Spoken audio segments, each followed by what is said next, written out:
Before we set up our server persistence, we will set up a new server pool and a virtual server to be used for our FTP application that our clients can use for uploading and downloading files. This is what we will use when we test out our persistence based on the source IP address. Now, this is the network diagram that will be referenced when we set up this new server pool. So this pool will only have two servers, existing servers, Web Server 1 and Web Server 2, which will also be operating as FTP servers with the same kind of content, the same usernames, everything. And this pool will be associated to a new virtual server and a new virtual address, or a VIP. And this will be the new address that will be set up. 10.254.1.11 for port 21, the FTP application. So reference this when we set up our new pool and virtual server. So this process will be very similar to what we did with creating our web server farm. So first we will set up a new FTP health monitor that will monitor if the FTP service is working properly. We will do this by having our BIG-IP appliance establish a FTP session to each server and confirming if a particular file exists. Therefore, let's go to the health monitor page. So we'll go back to local traffic. Let's go to monitors. Let's create a new monitor. From the top, we will specify a unique name. Okay. For the type, we will select FTP. And doing that, we'll populate some additional fields for us to fill in. And for the FTP username that is set up on our FTP servers, that will be user1. Let's go ahead and type that in here. And let's enter that password. Okay. And the file that we want to check if it exists will be test.txt. Okay. And we can specify the FTP mode, whether it is passive or active. So it all depends on your particular environment. But our FTP servers are enabled for passive mode. And we are now finished. Let's go ahead and add this new monitor. Next, we need to set up a new server pool. So let's go to the pools page and we'll create. We will enter a name for this FTP server pool. Okay, and we will select our custom health monitor that the pool will use for checking each of our FTP servers every 10 seconds. That's the default interval. For the load balancing method, let's select least connections based on the node. So we want to consider all connections to each node for its decision for sending a client request. Now, in terms of members, we will use our existing web servers, which are also enabled as FTP servers, which we showed you in the diagram.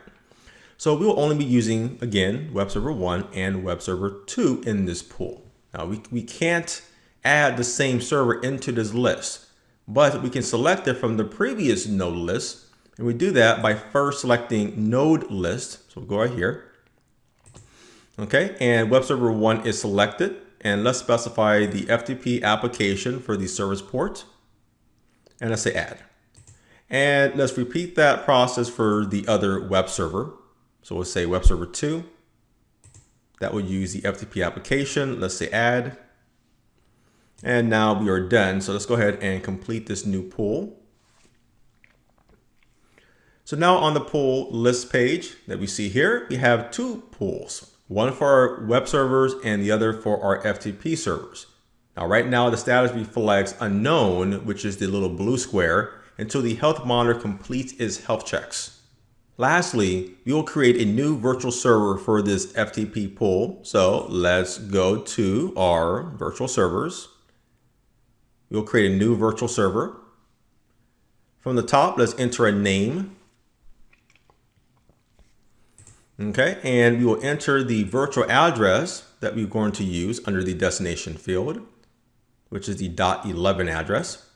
And we will specify the FTP application.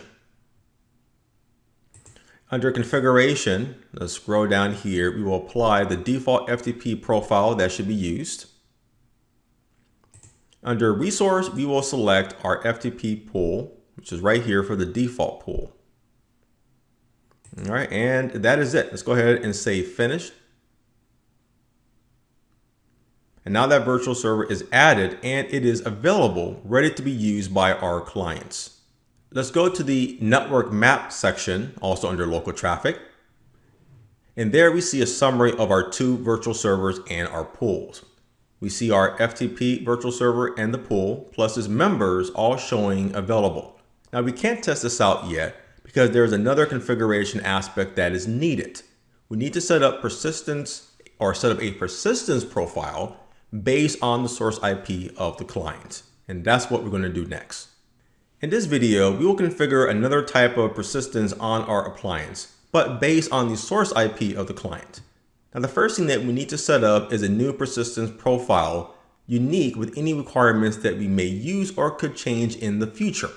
Now, this is more important when it comes to changing specific timeout values and a different address mask. So to create a persistence profile, we'll go to the profile section over here, then to persistence. Okay, so here we could simply use the default profile called source address, but we'll create our own unique profile once more. So let's say create. Here, let's enter a unique name for this profile that we will say something like profile or persistence source IP. Okay, for the persistence type, we will select the source address affinity type. That's important. And doing that will populate the parent profile of source address, the default profile, with how it is configured. So here under configuration, let's change the timeout to be 300 seconds. So we'll go ahead and select custom and let's change the timeout to be 300 seconds. And let's set the mask. Now by default, it will be a /32 mask. So we can simply type in what the mask could be.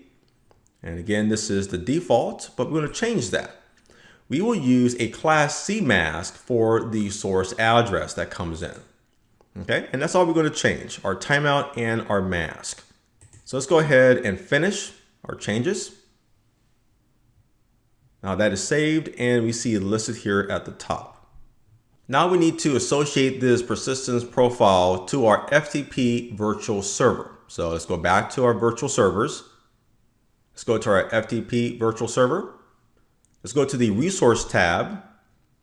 And here for the default persistence profile, we will select our custom profile based on the source IP.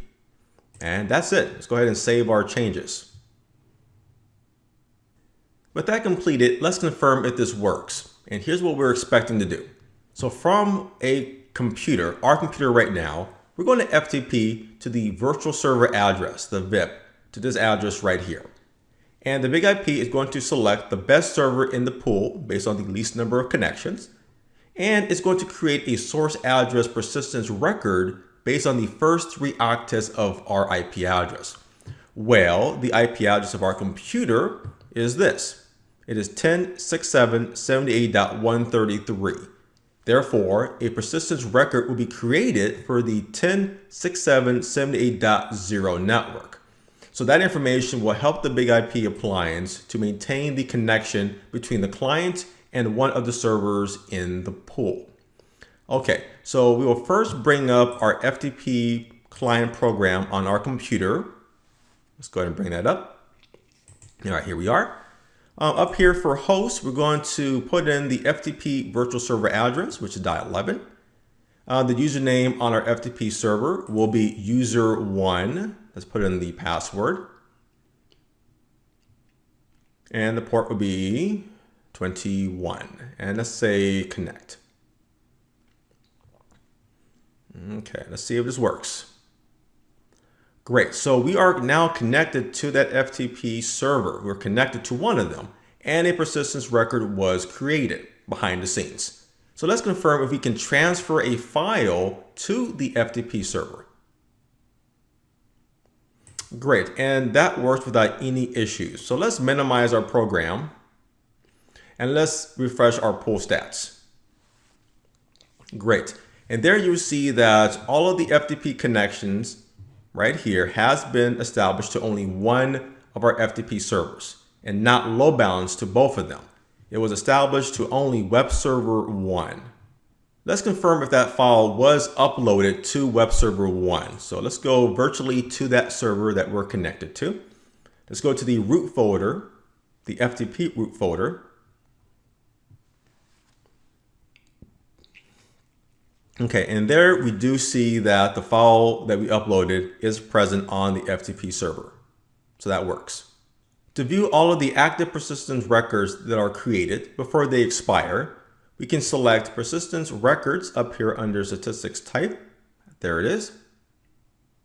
And there you will see the source address represented as a class C, which would be 10.6778.0. Again, the first 3 octets of the address of the client, which is us, represented as the network. Now this right here is mapped to web server 1 based on the IP address that's listed here. And this record has been active for about 61 seconds. So after 300 seconds, this record will expire and future connections will create a new record that could be terminated to a different FTP server. But once again, if there was another client from the same network that was connected, it would use the same record that is listed here. So just keep that in mind. They'll be redirected or connected to web server 1. Before we conclude this video, let's confirm if we can also download files to our computer. It's always important to test every aspect of your application to ensure that everything is working correctly. So let's go back to our FTP program. Let's reconnect. Okay, and let's download this file right here from our FTP server. Okay, and that works well. So let's view our pull stats again.